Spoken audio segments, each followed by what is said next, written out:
There was an old factory on the outskirts of our town, abandoned for decades. It was once a thriving place, but now it was just a decaying structure overrun by nature. My friends and I, looking for a thrill, decided to explore it one evening. We arrived at the factory just as the sky was turning dark. The massive building was imposing. We found a way in through a side entrance that had been pried open. As soon as we stepped inside, the air felt different, heavy and oppressive. We walked through the main hall. The place was filled with old machinery, some of it covered in ivy, and the floors were littered with debris. Every creak and groan of the old building made us jump, but we pressed on. As we explored deeper, we came across a staircase leading to the basement. It looked even darker and more foreboding than the rest of the factory, but our curiosity pushed us forward. The basement was cold, and the air was thick with a damp, earthy smell. We wandered through the maze-like corridors, finding old offices and storage rooms, all empty and abandoned. Then we heard it, a low whispering. At first, we thought it was just the wind, but the sound was too distinct and too close. The whispering seemed to be coming from behind a heavy metal door at the end of the corridor. We gathered our courage and pushed it open. Inside was a large open room. The whispering stopped abruptly as we entered. In the center of the room was a circle of old chairs, and in the middle of the circle, an old, tattered book lay open on the floor. As we approached, the air grew colder, and we could see our breath in front of us. One of my friends picked up the book, and as soon as he did, a loud bang echoed through the room. The door had slammed shut behind us. We tried to open it, but it was stuck.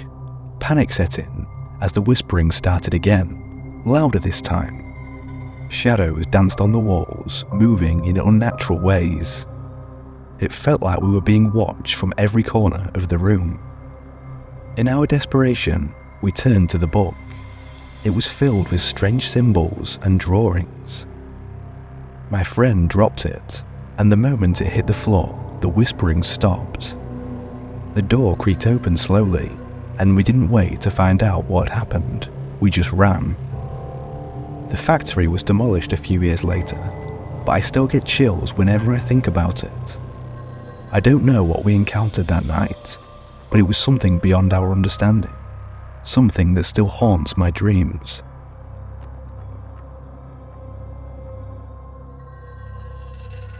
It was a cold, dark winter evening, and I was home alone for the weekend. My parents had gone out of town, and I was excited to have the house to myself. I had big plans to binge watch my favourite shows, eat junk food, and stay up late. Little did I know that this night would turn into a terrifying experience I would never forget. I settled in the living room, wrapped in a cozy blanket. The house was silent except for the sound of the TV. Around 11 p.m, just as my show was getting intense, I heard a faint knocking sound. At first, I thought it was part of the show, but when I muted the TV, the knocking continued. It was coming from the front door. My heart started to race. I wasn't expecting anyone, and my parents had made it clear that nobody would be visiting. I cautiously approached the door, peeking through the peephole. To my relief, nobody was there. I figured it was probably just the wind, or maybe a branch hitting the door. I went back to the living room, trying to shake off the unease. About an hour later, the knocking started again, this time louder and more persistent. I felt a chill run down my spine. I tiptoed back to the door and looked through the peephole once again. Still nobody was there. I tried to calm myself, telling myself it was nothing, but the fear was creeping in. I decided to double check all the locks in the house.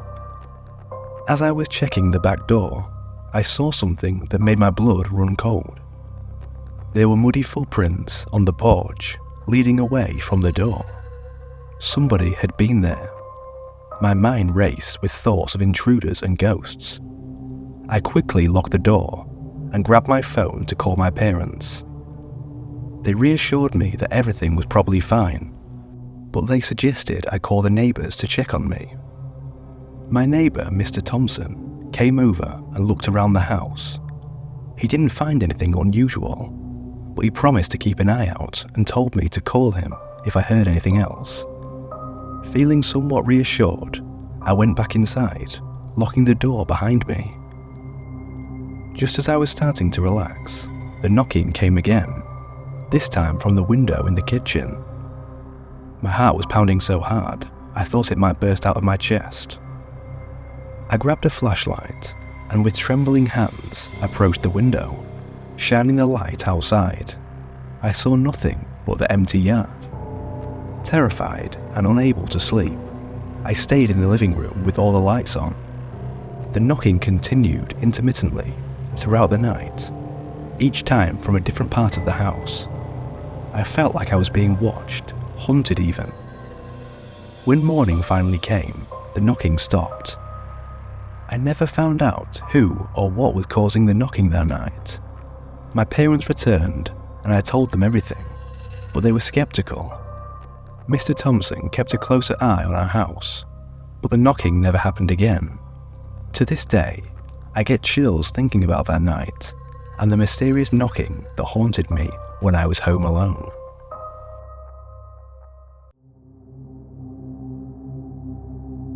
I had always heard rumours about Jake's house being haunted, but I never really believed them. People in town liked to talk and stories spread fast. Ghosts, that seemed too far-fetched for me, but when Jake invited me over for the weekend, I figured it would be a good chance to put all the rumours to rest. The first night was normal enough. We played video games, ate pizza, and just hung out. Nothing weird happened. But later, when everybody else had gone to bed, I started to feel uneasy. It was hard to explain, just a kind of tension in the air, like the house itself was watching me. I brushed it off as just my imagination and went to bed. At around 2 a.m, I woke up to a strange noise. It sounded like footsteps, heavy ones, creaking along the wooden floorboards outside my room. I thought it was Jake or one of his parents getting up for a midnight snack, so I tried to go back to sleep. But the footsteps didn't stop. They kept going back and forth in the hallway, like someone was pacing outside the door. I got up and opened the door, expecting to see Jake standing there, but the hallway was empty. The house was dead silent. My heart started pounding. I closed the door quickly, feeling stupid for being scared, and crawled back into bed. A little while later, I heard it again, only this time the footsteps sounded closer, like they were right outside my door. My stomach dropped. I grabbed my phone and texted Jake, no reply. I thought about going to his room, but something held me back. I didn't want to face whatever was out there. Suddenly, I heard a whisper. It was soft but clear. "Come out," it said. I froze. My whole body was trembling. The air in the room felt cold, much colder than before. I couldn't move. My mind was racing. Was this really happening? Then, just as quickly as it started, the noises stopped. The footsteps, the whispers, all of it. The room felt warm again, and the tension lifted. But I didn't sleep the rest of the night. I stayed awake, staring at the door, waiting for something to happen. The next morning, I told Jake what happened. He just shrugged and said, "Yes, that's normal here."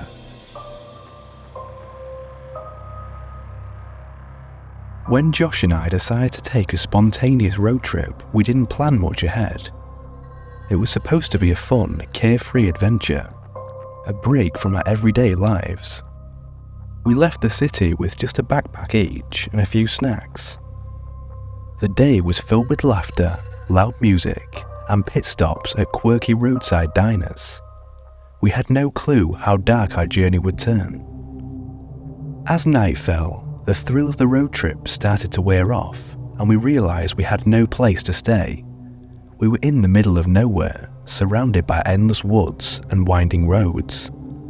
Our phones lost signal hours ago, and we hadn't seen another car for miles.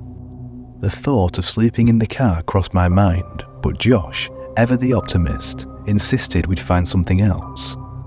We finally spotted a motel sign in the distance.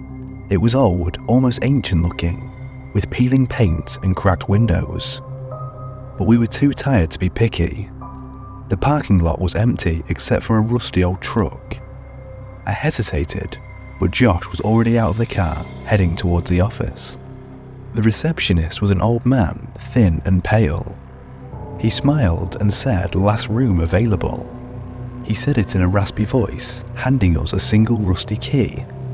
I noticed the key had the number 13 on it, but before I could say anything, Josh took it, thanking the man. Room 13 was at the end of a long, dimly lit hallway.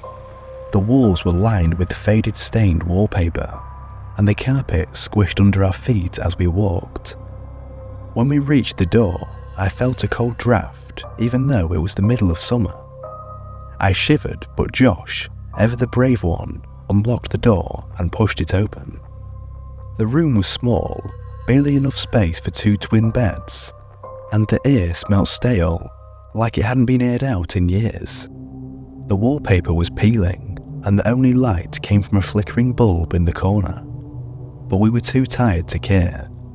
We tossed our bags on the floor and collapsed onto our beds. I tried to sleep, but something felt off. The room was too quiet, and the shadows seemed to move on their own. I kept hearing strange noises, whispers, faint footsteps, and what sounded like scratching behind the walls. Every time I turned on the lights, the noises stopped. I couldn't shake the feeling that we weren't alone. Josh, on the other hand, was out like a light. I envied him, wishing I could just close my eyes and forget the weird vibes of this place.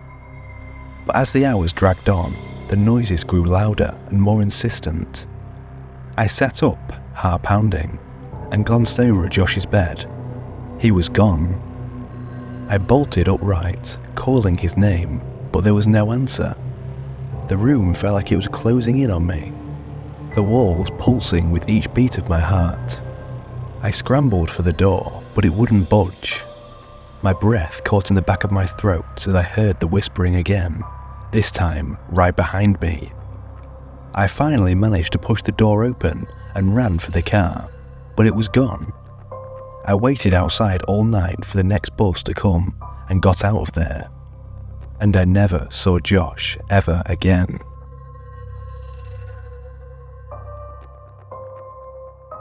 It was a crisp autumn evening, the kind that usually brings comfort with its cool, soothing breeze and the rustling of fallen leaves.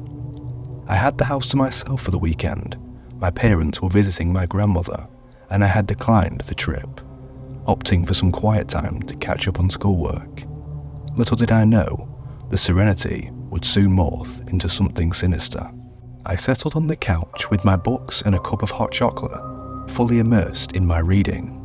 The silence was only interrupted by the occasional creak of the old house, which I had grown accustomed to. Hours slipped by, and as the night deepened, an unsettling feeling began to creep in. The wind outside had picked up, howling through the trees, making the house feel even more isolated. Around midnight, I decided to call it a night. I turned off the lights downstairs and headed to my room. As I was brushing my teeth, I heard a faint noise, like soft tapping, coming from the kitchen. I paused, listening intently, but it stopped. I shrugged it off, convincing myself it was just the wind playing tricks on my mind. Back in my room, I crawled into bed and tried to ignore the sense of unease. I just started to drift off when the tapping resumed, louder this time. My heart raced as I strained to hear over the pounding in my chest. It was coming from the back door. Gathering my courage, I decided to investigate. I tiptoed downstairs, each step an eternity. The tapping grew more intense. When I reached the kitchen, I hesitated, my hand hovering over the light switch. I flicked it on, illuminating the empty room. The back door stood in the shadows, the tapping now a relentless drumming. Summoning my last bit of bravery, I approached the door and peeked through the curtains. My blood ran cold. A face stared back at me, pale and gaunt, eyes wide with an unnatural intensity. The man's mouth moved as if he was speaking, but I couldn't hear any word through the glass. I stumbled back, heart hammering in my chest. He kept tapping, his movement frantic. I grabbed my phone and dialed 911, my hands trembling so violently I could barely press the buttons. The operator's calm voice was a lifeline in the chaos. I explained the situation, trying to move my voice steadily. She assured me that help was on the way and advised me to stay on the line. Minutes felt like hours as I waited, clutching the phone to my ear. The man's tapping turned to banging, and I could see him shaking the door handle, trying to force his way in. I backed into a corner, hoping the police would arrive before he managed to break through. Suddenly, the banging stopped. Silence engulfed the house, thick and oppressive. I strained to hear any sign of movement, but there was nothing. I wondered if he had given up and left. The relief was short-lived, as then I heard the unmistakable sound of shattering glass from the living room. I bolted up the stairs, slamming my bedroom door and locking it. I barricaded myself with whatever furniture I could move, my heart pounding in my ears. The operator's voice was a distant hum as I focused on the sounds of the intruder moving through the house. Then I heard sirens, their wail a beacon of hope. Within moments, flashing lights flooded the front of the yard. The police had arrived. I heard them shouting commands, followed by the sound of a struggle. After what felt like an eternity, the house fell silent once more. A knock on my door made me jump. "It's the police, you're safe now," a voice called out. I moved the barricade and unlocked the door, lapsing into their arms. They had apprehended the intruder, a deranged man who had escaped from a nearby psychiatric facility. As they led him away, his eyes locked into mine, filling with a chilling intensity. "I'll be back," he whispered, his voice haunting me long after he was gone. Thank you for watching. Please like and subscribe, and check out my other horror stories on the screen now.